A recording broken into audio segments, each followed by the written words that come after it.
世界万航台拢伫咱台湾新安界。大家好，我是主持人黄平仁。讲到昨日早日，依山倒海毋是寒梨花，原在是地牛翻身震动了台湾半边山。拄好是92123周年进程。那么这一处地动有够怪奇，讲是中央山脉上过硬。现主时，咱是爱做啥物？采取行动，莫丢地。来强度天灾地变，千万要爱注意。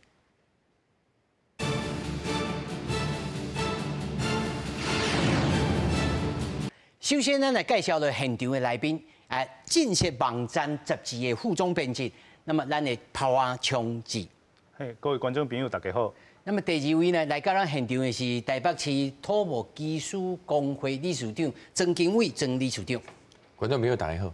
那么第三位呢，是咱伫花莲，那么都咧做防灾演练的台湾防灾教育训练协会的理事，也是中央大学的这个兼任的副教授郑锦彤郑教授。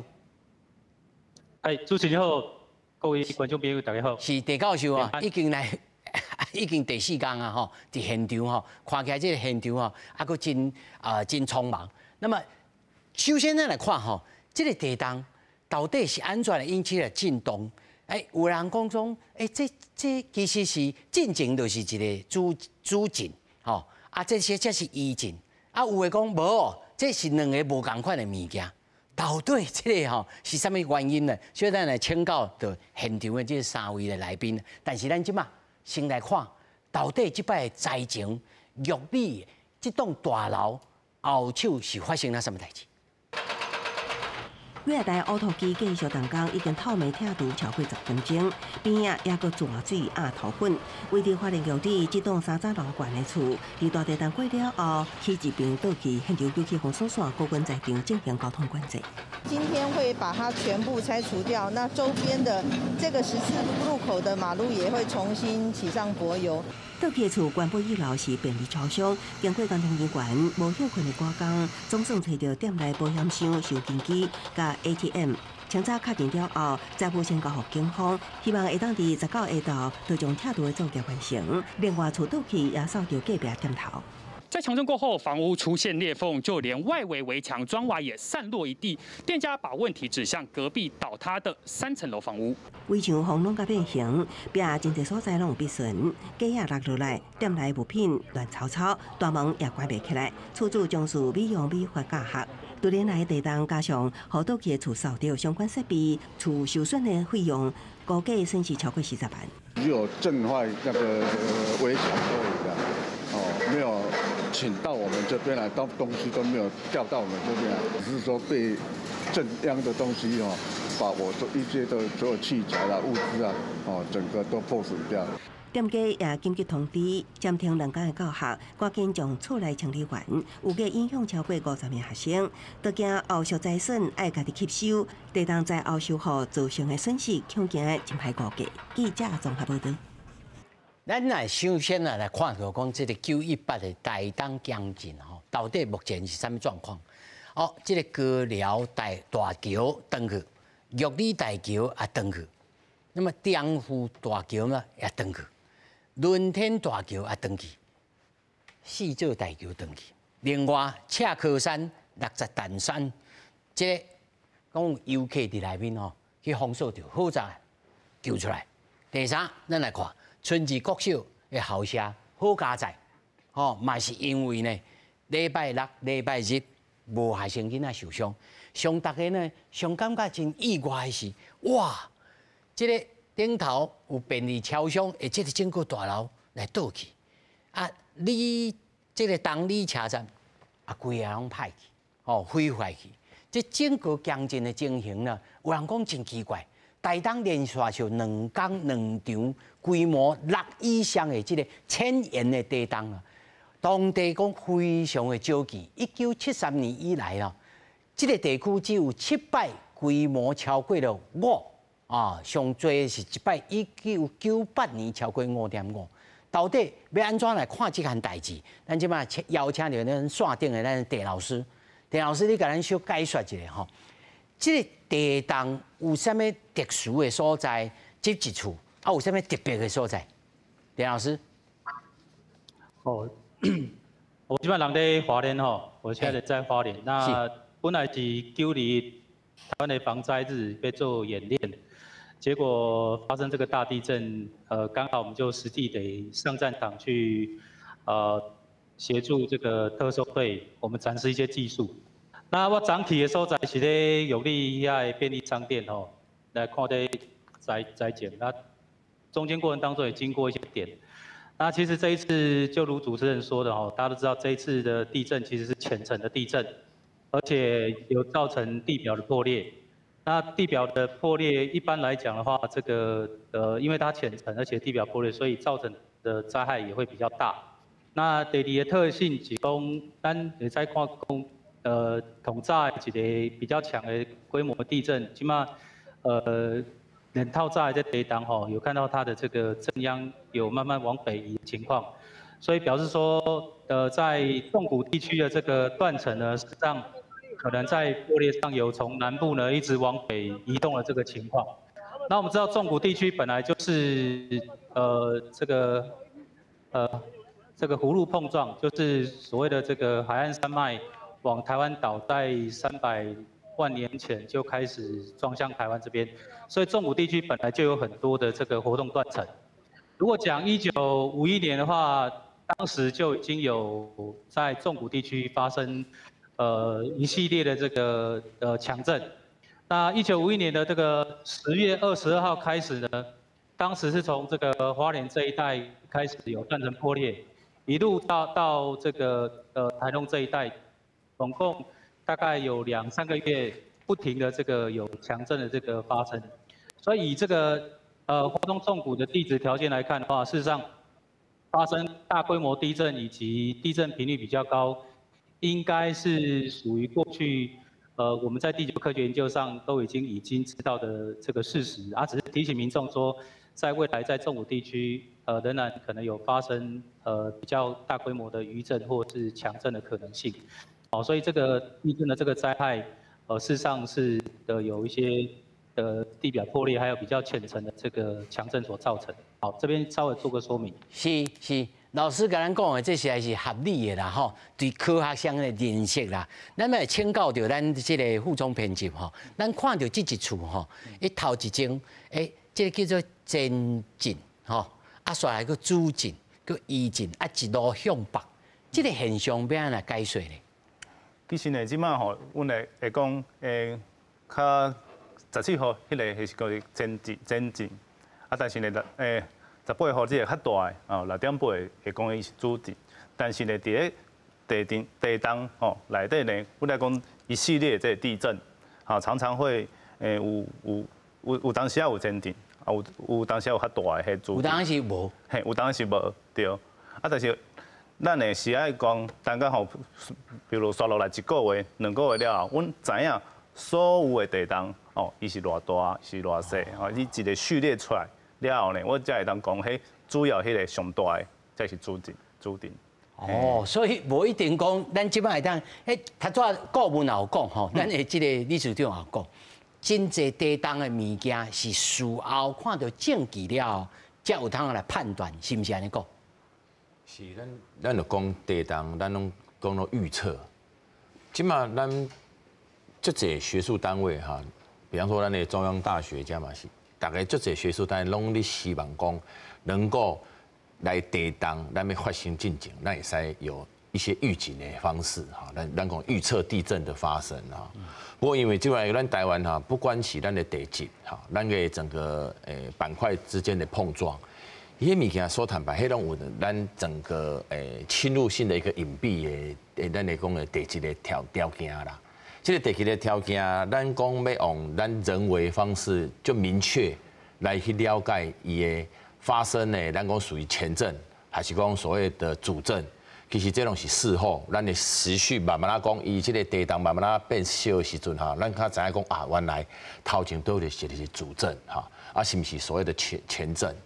所以咱基本上讲的是拢是一个预估上的一个判断，所以一般咱咧预报地震还是啥事，一般拢会比较保守上面讲啊，有可能讲后边是不是这还有可能会发生更大的地震，好，所以大家拢爱去注意。这是讲一个是讲和大家咱的民众哈有一个预警的一个心理的这个部分了哈，所以到底是所谓前震跟主震这部分，说坦白，这还是要看整个之后统计的结果。啊不，这两个是无同款的地震，是，甚至可能这两个部分拢是属于，搞不好都是属于主震，只是说已发生的一些部分的破裂点无共哈。所以这是后边咱事后的资料收集开始知影。是，关于就说到底是两个主震，或者是讲一个是强，一个是主，吼。这我感觉对一般的民众来讲，可能无啥物感觉，反正就是叮当嘛，吼。但是对学术上、对科学上，到底什么意义，咱需要来探讨。但即马咱先来看，来昨仔暗时呢，高寮大桥规个拢点起。这到底即马情形是如此安怎呢？咱即马来看现场的报道。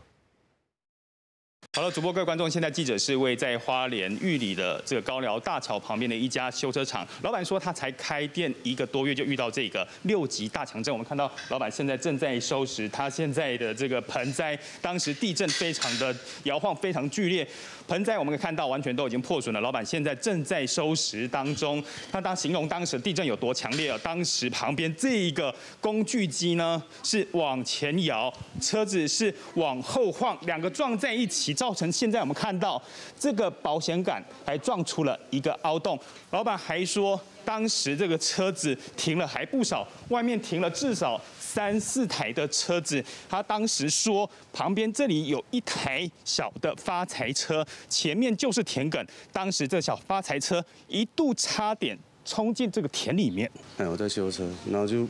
修完之后坐在办公桌之后就一下子就开始摇了。他摇就一次开始就摇大力这样子啊，人也站不稳了。桥断掉的时候有没有发出什么声音？那种表这样声音，这样子一些灰尘就很大这样子啊，整个倒掉这样子。我们本来是停电，然后晚上电来了，结果我们都没有水，一直到现在我们也都没有洗澡啊，就是都这样子啊。那时候就只想说冲出来，可是完全没想到说应该就是要蹲在地上，完全你没办法控制，你就往水沟直接就掉进去了。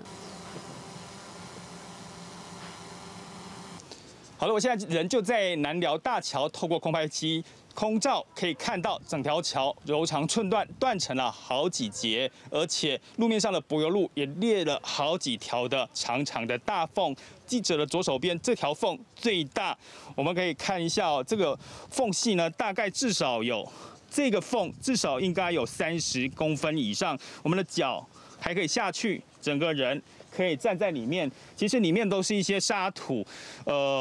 这个缝隙很大，就可以看到说强震这来的时候是整个桥，当地居民形容说，当时桥左摇右晃，路就直接裂开了，天摇地动，就像当时921一样，非常的严重，非常的恐怖。而后面我们看到这边的路基完全垮掉，旁边就是田，整条路整个就完全消失，整个一半完全不见了。后面的护栏也整个垮掉，左边的护栏直接掉进去，人车是完全无法通行。这个县道现在目前无法走，左边也因为裂缝非常的大，现在桥是完全没办法通行，拉起了黄色的封锁线。目前台9线县139道因为靠这条桥来做联系，现在目前居民只能绕道而行。而下午苏贞昌院长还有这个县府人员将会前来视察现在目前的这个灾损情况。以上是现场最新情况，把镜头交还棚内主播。是咱看到这个高寮大桥呢，即摆已经断到呢，这可能爱规个拆掉，爱来处理。他拄仔咱进前啊，讲到讲，这个地动的主甲强到底是什么安怎分析的关系吼？即摆来赶到咱现场的是咱中央大学地球科学学的这个助理教授，咱的郭俊雄郭教授。郭教授你好，主持人你好，郭教授，咱头仔吼2位来宾、3位来宾也讲到，这个地动咱看这个顺序看起来，这个9月17。18，吼，啊连续小在时间顺是安尼落去，所以看起来对咱一般人无这个科学知识的人，感觉讲啊，这新发生的可能就是前进，吼，啊中央是主进，啊下来才是移进，啊愈来愈细，敢是安尼分挂安尼啊？或者是讲今仔消息还佫传出来讲无哦，这两个可能是无共款的这个地动，无共款的线路，是要安怎来分辨？在科学上有啥物意义呢？是，我感觉这个问题是对一般的民众来讲哦，这是真重要的哦，因为这其实这关系哦，伫科学面顶嘛，也无讲一个定论哦，因为一般来讲，咱即摆的科学上来看，一定是规个地动拢总结束了后，才来决定上大迄个地动叫做主震，啊，搁较头前的可能就是前震，啊后壁的就是余震。即摆的科学上的极限就是安尼，啊，像即届的这情形啊，台东的这情形哦，其实这几年来伫各地伫无同款的国家来讲的话，这款情形毋是第一届啊。哦，像2018年迄个花莲米伦断层错动的这个地动，对，这个是伫2天前有一个前震，今麦咱知影是前震。迄当时2月4号发生的时阵，迄当时想讲，伊规模有够大，应该是伊是主震来讲才对。啊，毋讲2天了，啊，应该无到2天，就发生这个台东地上的富力的玉里的。嘿，即届台东迄嘛是情况类似，啊，别个国家嘛有类似的状况，像2011年日本的311。规模9.0的东北大地震，伊伫2天进前，嘛是共款所在，迄东北外海有一个规模7.0左右的前震。我个会记迄当时我伫日本开会，伫机场看到因的新闻，我看到因新闻快报，想讲啊，即个地动规模7，应该有够大，有够大。啊，我迄时阵坐飞机转来，就差不多2天了，规模9.0的。我才知影，迄个原来2天前迄规模7.0的是前震。所以老师，你他讲，这对一般民众来讲嘛，就有意义。这个意义在哪里？因为民众的在乎讲我生命安全嘛，我的财产安全，我的厝无爱害去。所以一般来讲，主震规模上大，规模大的话，容易对建筑伤害嘛，伤害对。所以民众会感觉讲，这个6.4的这个2天前这个，若是主震的话，大部分迄时阵没有严重的伤亡，对。啊，毋讲过无到1天，6.8的地震发生啊，伤亡就出现啊，对不？所以民众就想要讲，究竟这个是咪今麦发生这个是咪主震？所以可能主震我就较放心，对。若是主震，我就放心嘛，因为已经过啊，无代志。若毋是，我搁爱较细意咧。是，对。是，这小站要来请教的理事长吼，这一般民众对着这地动来的时阵，要安怎判断吼？啊，先要来请教着咱的副总编辑，他拄仔老师所讲的这关于着前、中、后、前、中、后，啊，这要安怎判断？这老师讲的，啊，你家己的意见？我的意见是，其实哈，这届地动是咧。9月17号，迄6.4的地动，迄阵啊是暗时嘛，暗时迄阵啊呢，阮的网站呢是定定咧讲迄地动地势的，但是我就看到6.4的地震，但是我哋看的所在呢，敢若像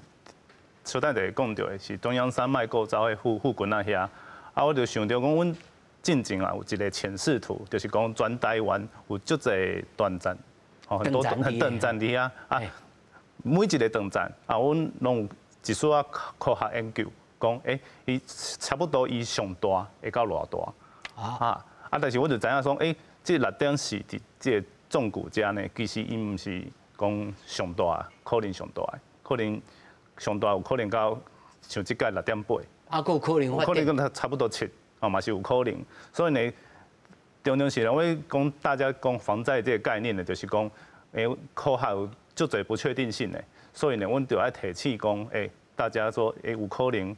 刷落来，有可能是差不多大，还是搁较大嘛是有可能，就是要注意这个防灾的概念。是，啊，我来请教着这个理事长吼，对着两位老师咧提醒讲，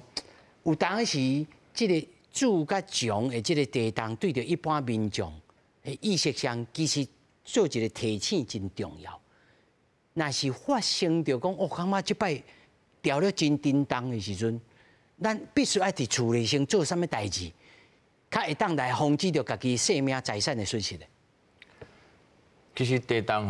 一般拢有伤亡事件产生，除非是讲咱的厝规间倒去，那一般是大部分的厝拢是油敢若油料都较无代志。可是即摆来讲，咱不管是所谓的前震或是咱讲的主震。只要第一时间咱的地动发生的时阵，咱家己民众你都要有一个意识。好，一般很多的受伤都是被倒塌物所压到受伤的。好，所以咱第一个部分就是讲，你就可爱一个意思，就是讲，你现场因为地动了，有啥物件会煞的，比方说较重的物件，敢若有小可的起啊、三只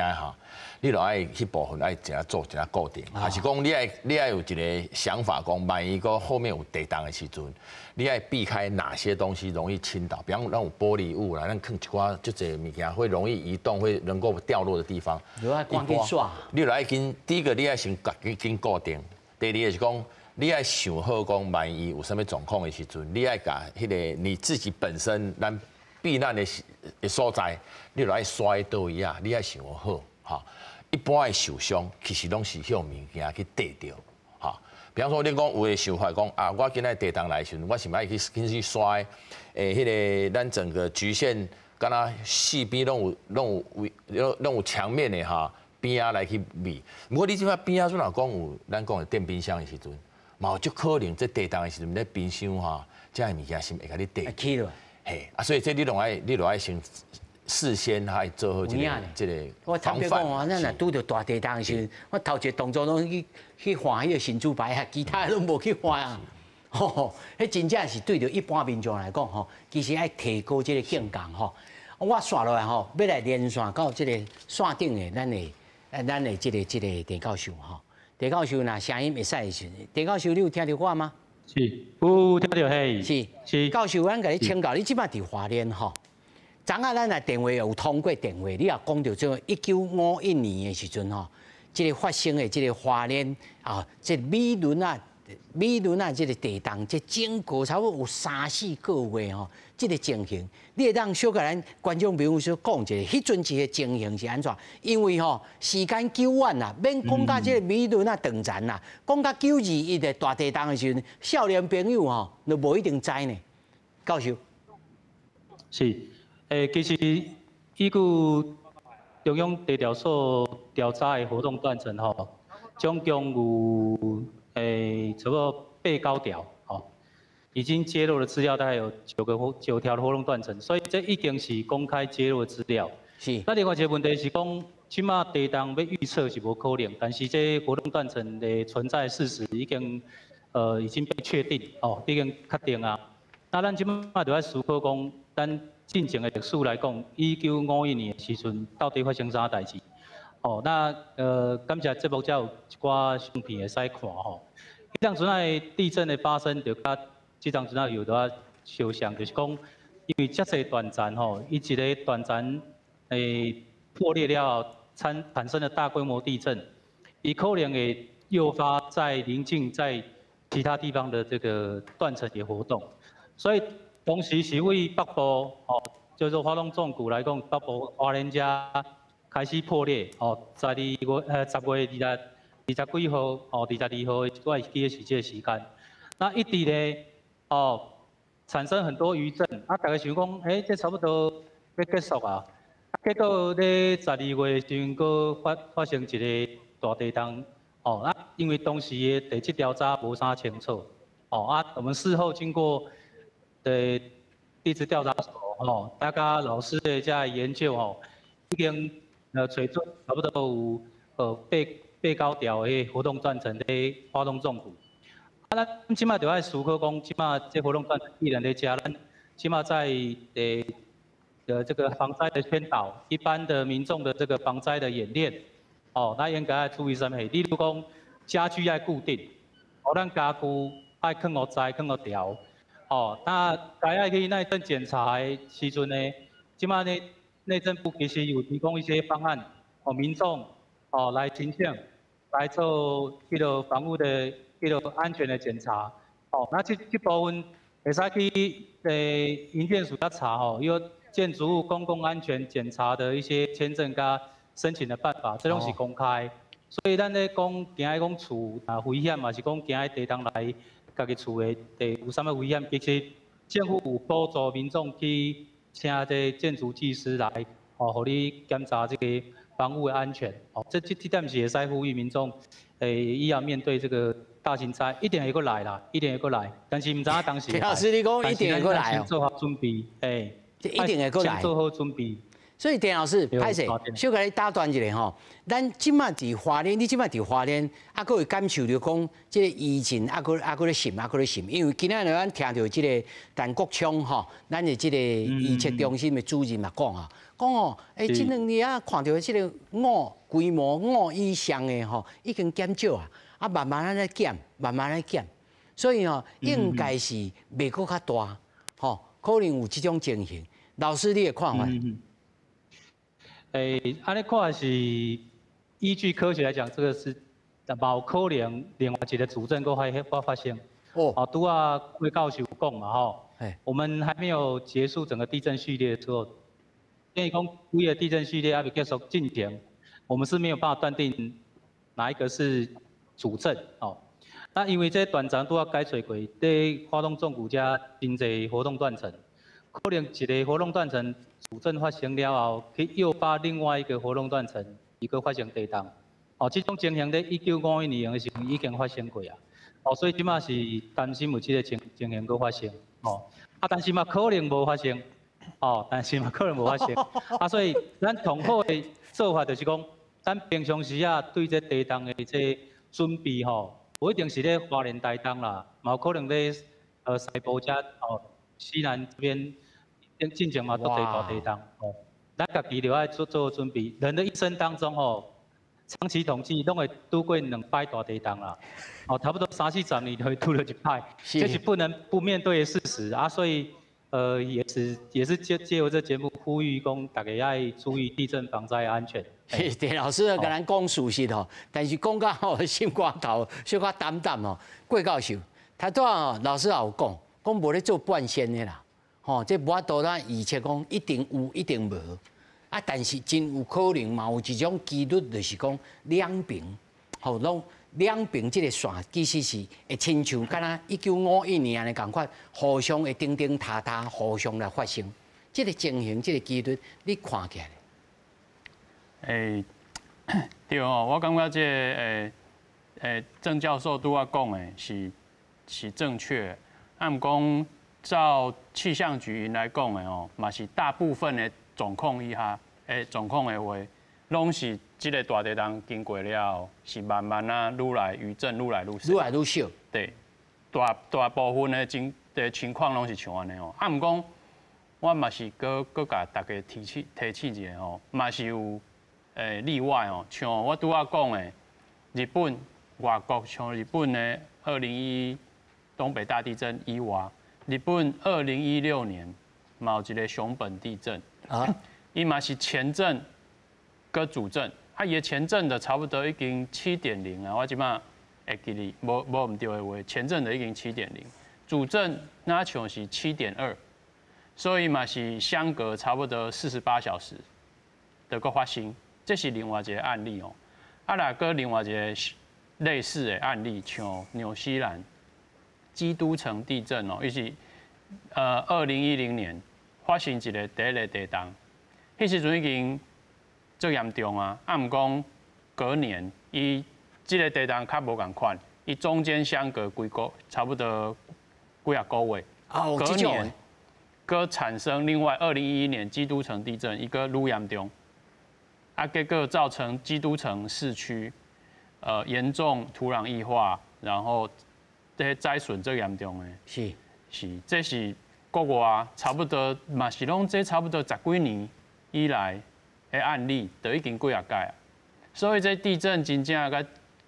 目前为止哦，咱的技术、咱的科学的能力，拢阁无法度预估。咱听了讲，这个有一个马教授伫美伦啊长站遐用这个光纤嘛，吼，就去吼看讲有迄个上下坡、左右坡，吼，就去看就讲，这个滑动地站吼有一种新的可能性，就是地下水，吼，会去安尼造成到破裂，吼，所以啊，在这美伦地站，吼，美伦长站来讲，讲是咱全台湾。哦，上可能发生了这个地动的这个所在，这个破口啦。这副总编辑你的看法？其实呢，阮做地动研究的这些教授啊，吼，上重要的就是去找迄上有可能的地动的，伊才有法度去研究。啊，但是呢，伊毋那是研究遐米伦断层，其实全台湾都是同款的重要的断层。但是呢，因为米伦断层遐再现就是后一摆可能会较紧来。所以咧，伊就会去遐转进吼，去知影讲好内底是啥物状况。啊，若是有一所新的发现呢，就可能会当互规个台湾不管是什么地方吼，都会当去参考，就会互阮更了解这个断层发生地震的状况。因为呢，即摆吼地动的研究啊，拄则有讲过嘛，关系前震、主震、余震，就是大家都杀袂清楚啊，其实。地动地震学家吼，这些地震学家是嘛是有足侪爱当我去看法，对啊，嘛是有足侪爱去理解，嘿，这是我对这研究的看法。是，啊，咱讲到讲，因为即摆吼真奇怪，应该嘛毋是讲真奇怪，就是讲咱的这个地动吼，对顺序看起来是由南向北，由南向北，吼，对关山、池上、玉里吼。啊，佫去一路来到花莲，所以我毋才会来讲啊，这个美伦长站，吼，美伦啊长站到底在这一处会扮演什么角色？他昨郭教授也有讲哦，小等要来请咱线顶的这个教授来甲咱讲吼，共款伊的看法，先请这个郭教授来讲吼。咱这个看起来由南向北这个情形，对着美伦长站来讲，敢有可能亲像你头所举例的这个基督城，我过了早4、5个月啊，7、8个月啊，才来发生。啊，这好佳在咱咧讲，会使讲无伫西平，无伫西部来发生啦。郭教授，你的看法？这个问题吼是，可能咱基督城的状况有淡薄仔无共。啊，毋讲即马花莲这地震的序列。到时阵敢会阁影响到米伦断层？我咧想讲，这即马来讲几率是较低啦，因为毕竟搁较发生无几冬尔。虽然讲伊即马米伦断层的地震潜势，伫咱2018年地动了，悠然是差不多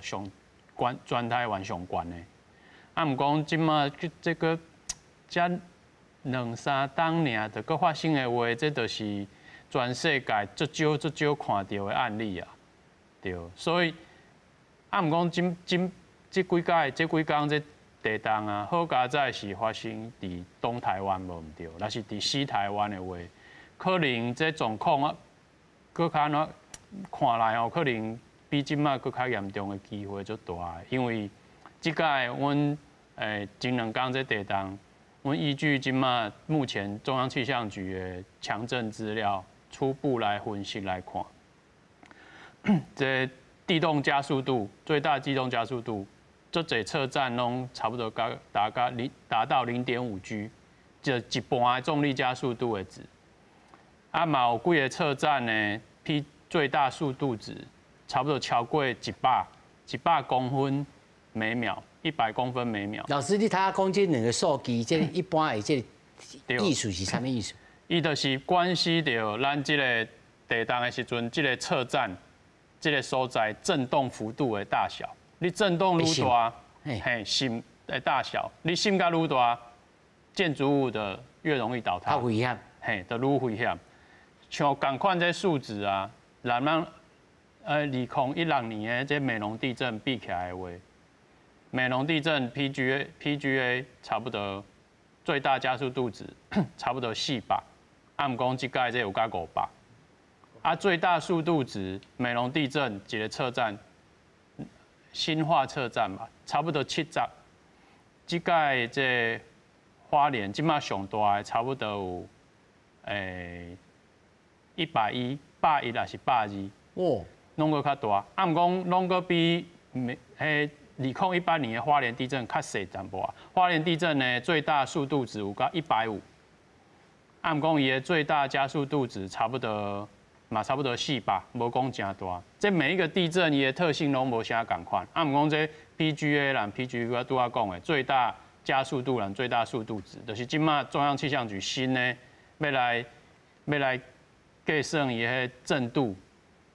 的参数，所以这两个参数是对结构破坏还是未破坏是更较重要的参数。是，所以咱咪请教到咱线顶吼，咱的地教授吼，教授，你听到我吼？他拄啊，桂教授啊，讲到这个数字啊，咱一般人是无一定会当清楚啦吼。但是呢，我有听今仔日的新闻有报出，咱气象局的这个预测中心的主任嘛讲啊，讲好佳在，吼，讲这一处吼是旋转那样呢，中央山脉吼种硬，所以一直顶，一直拄掉的，拄到无法度才来爆发，吼啊！但是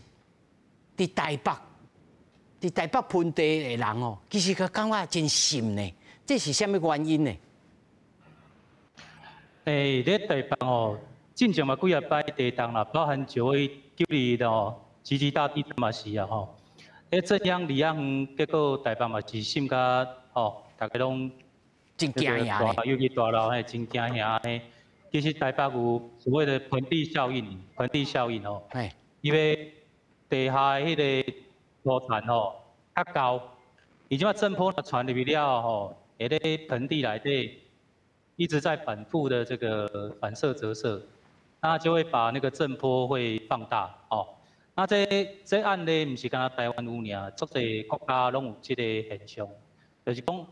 其实咧地动咧远的所在传来咧盆地的地形拢会放大。哦，同经典的案例就是1985年的是墨西哥大地震。迄当阵啊，迄地动咧发生咧200-300公里外，应该是真远啊！遮远的地动呢，结果嘛是造成咧墨西哥城足严重的结构的损失吼。那所以在台北的民众就要特别注意讲，有没有这个在这个盆地里面有结构共振的这个特性吼。尤其咧挖差不多10几栋楼的咧。房子震动特别明显。第二提醒注意的就是讲，顶届0206、2-3当前的0206地震的时阵，迄个土壤液化检视图，你若厝有做过土壤液化的迄个改善啊，是讲较新奇的这比较新的这个建筑法规，应该是有在处理土壤液化的这个情形，所以这个也不用太担心。好，主要是讲，主持人问讲台北内地动特别明显，就是土壤放大的这个情况哦，这把是台北一个比较特别的特性，所以这要提醒大家要注意这个情况。是，老师，那么这一处呢，讲到这个中央山脉哈，讲会真硬，所以把这个能量哈，这个能量哈，拢甲截掉，一摆来爆发，这个因素要安怎来考虑？而且要安怎来判断讲，这到底是算作？因为咱过去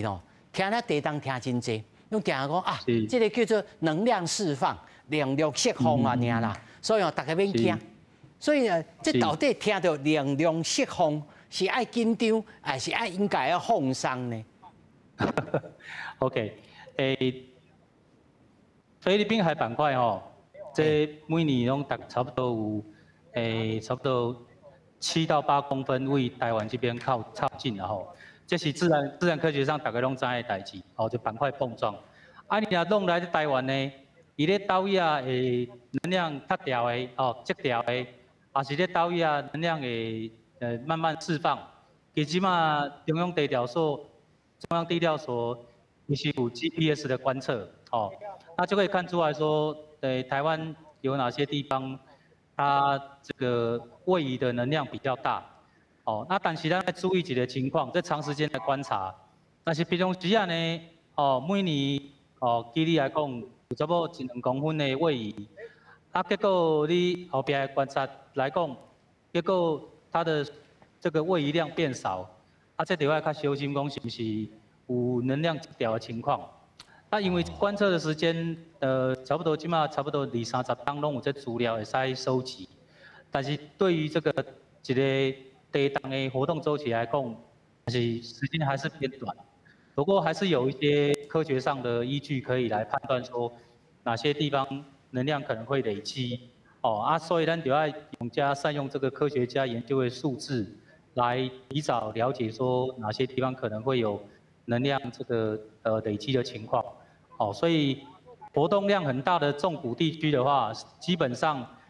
如果它某一段时间突然变慢了，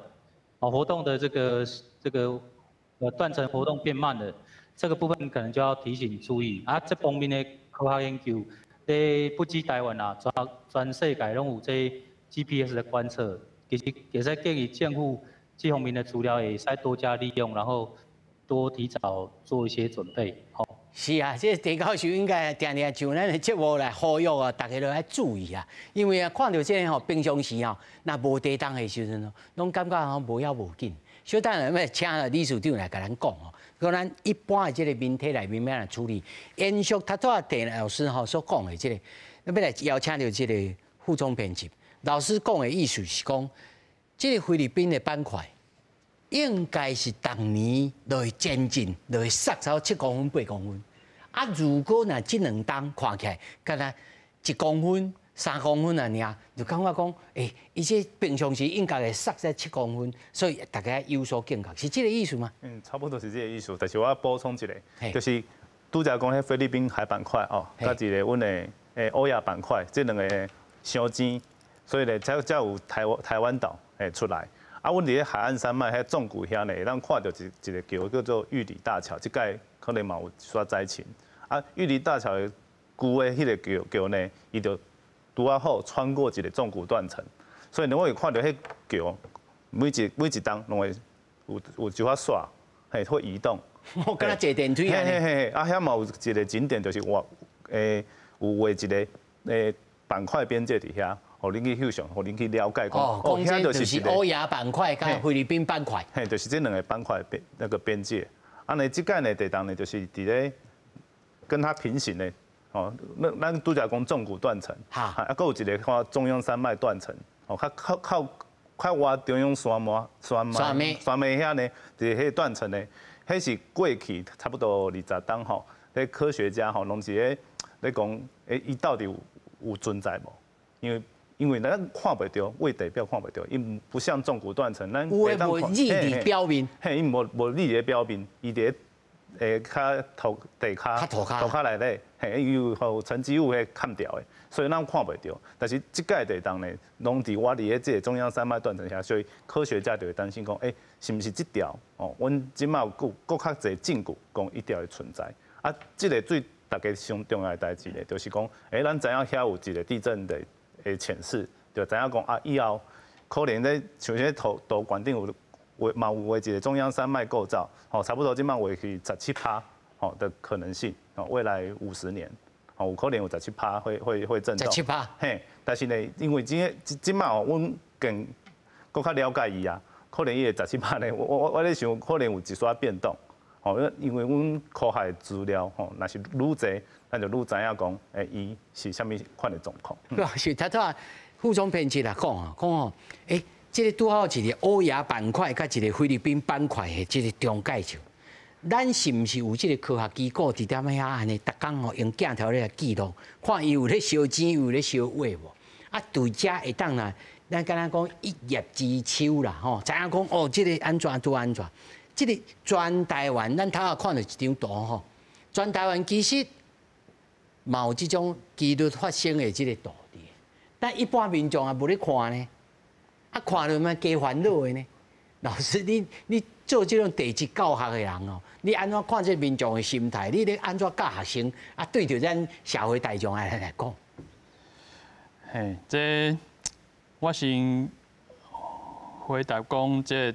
第二个这问题，看这个发证几率图哦。嘿，这是最近这几年拄我讲的马教授因的团队做这个台湾地震模型，做这个发证几率图，所以这发证几率图做甲真详细哦。全台湾这些主要的构造栏断层，伊拢有发证几率伫这面顶哦。这当然是讲对一般的民众来讲哦，民众当然看了后，可能来家己住的所在。伫这断层附近的话，可能心惊惊安尼，啊，毋讲确实毋知影要安怎做哦。啊，毋讲这对这科学人，对这咱规个国家未来的建设、重要的建设来讲，咱国土规划来讲哦，这拢是真重要的研究的参考的。对啊，你若公共建设就是尽量避免伫遮。对，啊是你公共建设无法度一定爱通过遐的时阵。你安那施工，你的工法还有啥特殊的设计，来避免讲这个若发生地震的话，你这也是断层错动的话，你这公共建设会怎啊规个害了？咱就爱维持正常的机能，尽量把损伤降到最小。所以讲这是真重要。啊，毋讲一般民众可能你会使做到的，就是请咱。可能结构技师工会，也是结构技师来检查，讲咱家己的厝邻是咪耐震有够安全。啊，若真正厝较旧较老啊，可能会使甲政府申请都更的奖励金，来换新的厝还是？理事长，他郭教授咧甲你画哦，这个在咱这个土木技师吼、土木技师也好，还是咱一般民众，咱其实吼。那咱厝地内面讲，其实咱老实讲，咱的牛啊，拢用迄个茶帮哦，美尼亚帮也好，还是咱帮哦，拢甲包起来。吼，啊，这个地动，我是为着地动要甲拆落来，啊，这要安怎处理？地动了哈，咱民众有较简单的咱自我检视的方式。是，因为你即讲一栋厝哈，伊同重要的部分，伊是用地基开始起的。地基虽然无稳。吼，可能这栋厝有问题，会起，啊，无就是讲地动来时阵，因为咱讲拄我讲的，总有异化啦，还是讲这地质条件有下陷哈，你的厝就会起去。啊，你起去的时阵，当然就讲你民众，总然讲你一看你就知影你的厝已经起啊，你就知影讲啊，这栋厝已经有问题啊。总然讲无起的状况下哈，你即嘛看讲咱一楼，还是讲你本身家己的条仔位、哈牛仔位。咱的条啊、牛啊，做哪讲有迄种必损，迄个必损做哪讲已经咱讲的所谓的结构裂缝，一般咱讲的一般拢是差不多0.2、0.3公分，0.2、0.3公分，做哪有这种牛还是条啊位有这种标准的这种结构裂缝，其实你就要注意啊，因为你即摆的结构体已经有损伤啊，哈，所以这要注意。所以你现场做哪讲你的厝已经有安尼，你就爱像咱教授讲的，你爱去叫咱的土木哈。结构哈，这个专家的部分去给你现场评估，到底你的结构安不安全？还有呼吁一个很重要的部分，因为咱即摆政府有你补助，或是说这些奖励讲哈，你进去做所谓的结构的耐震的初步评估哈，你最好对你本身的耐震有疑虑。921之前的房子的耐震，通常来讲会比较有疑虑的哈。你就会使去咱讲申请这个部分来去做评估，讲啊，我的耐震等级是不是能够达到起码规范需求的多少？是。前一阵子咱政府有一个公布讲，如果你做耐震的初步评估出来的耐震的级数，没有达到现有法规的1/3的时阵哈。其实你就属于咱讲的危险建筑物，违诺建筑。对，啊，又回到刚讲的，咱就爱做的部分，就叫都市防灾型都更有一个很重要的部分的，就讲政府它会规划我们整个，比方说咱的都市地方发生这种6级的地震，其实政府已经差不多知影讲大概有多少的房屋会倒塌，这个东西大概都有一个估算，嘿，这个大概都有一个估算，会有一个模拟。那这个模拟过程中来讲，咱这个整个防灾通道，因为教授有讲到，防灾通道很重要。你说一个都市，咱厝真的有遇到大地震，结果咱厝崩起去，咱把咱的防灾通道拢给咱对起来，拢无法度通行的时阵，对我们的都市防灾的抢灾就是一个很大的疑虑哈。所以，咱来规划出咱的整个都市防灾的这个道路。道路如果很重要，这附近的建筑物的耐震安全，通常来讲，那个一般我们叫做都市的防灾的道路的房间旁边呢，如果有所谓的危险的老旧建筑物，应该要强制优先来处理，要优先来去处理。好，啊无这哈，你整个防灾动线，你应该那现代的洪水专家呢？啊，这其实是咱大概学界哈，不管是实务界，一直有在呼吁这个东西了哈。这个是最重要要去执行的。好，那当然回到咱的民众家里公公，啊，我做哪不是在所谓的防灾通道，但我爱自我有这个意识，因为地震一定发生。拄啊教授嘛讲啊，因为咱即马遮济，咱50年的这个发震的几率图了，知影讲，地震是我们住在台湾一个，不管是台风跟地震，是完全是跑不掉的，跟日本一样。咱的老朋友啦。对，那日本他们在所谓的都市防灾跟很多的民众的这个都市的这类观念哈。其实他们是还比较先进，就是说意识比较强烈，民众比较愿意配合。那一样，咱的住户哈，本身你说老公住在老旧建筑物部分的自我安全检查的话，咱家己要自我保护，好，所以这点是最重要的。是，民众自己要针对你的房子，要做这个结构相关的部分，先检视。有问题的话，我们就寻求专业的团体哈，咱讲土木技术工会啦、结构技师工会啊，加一部分建筑师啥加哈部分来共同来做一些那个安全上的研判。是，咱今晚要邀请线顶哦，咱的陈老师上下尾吼，因为陈老师也是新兼着这个防灾协会吼，即摆现主席也搁咧做演练啦吼。老师，伫这个最后的节目当中吼，你甲咱讲。对防灾也好，还是减灾也好，吼，咱一般的民众会当做什么代志来救自己，甚至是在发生的时阵，会当救到别人。好，其实即马科技真发展吼，其实有一些智慧型的一些装置，因为即马大概拢会装火灾警报器吼，而且纳入消防法，其实应该呼吁像这个地震的警报器。可以装在建筑物里面，可以让这个民众可以提早预知这个地震。现在国家级警报大家也会收到，但是收到之后呢，是不是有确实的做趴下、掩护跟握住，然后来保护家己头部，这是重要要可以家己要自救自救。第二点就呼吁讲，政府今嘛推这些围绕跟都更的这个一些措施应该要赶快落实。因为进前的厝，这个建筑法规拢是旧的，9A地震之后它提升，早期的厝甚至只能耐到0.18G 0.18个加速度。你9A了后呢，你统计拢有到0.23个重力加速度，所以这表示讲有一寡厝呢可能耐震水准已经无够，所以在座的各位来宾嘛有讲到，就是说。现在营建署有鼓励大家去做结构健检，结构安全的检查。其实预防胜于治疗啦。等于讲找一个建筑的医师啊，就讲风水来甲你看一下厝，了解讲家己有需要结构补强，还是讲爱加强的所在。那家具一定务必要固定，因为足侪状况是地震来时厝无倒，但是内底面甲头去掉造成重伤，这个国外嘛是做侪案例，这呼吁大家多注意啦，是，多谢。好，刷来呢，要请的副总编辑对着老师他所讲的，咱平常时但是即马大家现主席的感觉，尤其这个花莲台东的这个民众呢，感觉到底会过来袂？这到底会过来袂？刷来现主席因为厝地唔敢过入去啊，即马要安怎？其实呢，阮拄着这地震啊，你讲拄来讲会过来袂？其实要问会过来，不如问讲，伊若是来，阮有准备无？有准备好无？第一个重要代志就是拄则李署长嘛有讲，我大概地震了，我拢会去顺我的厝内是毋是有一寡必顺？嘿，迄这是上重要的。若是已经有必顺。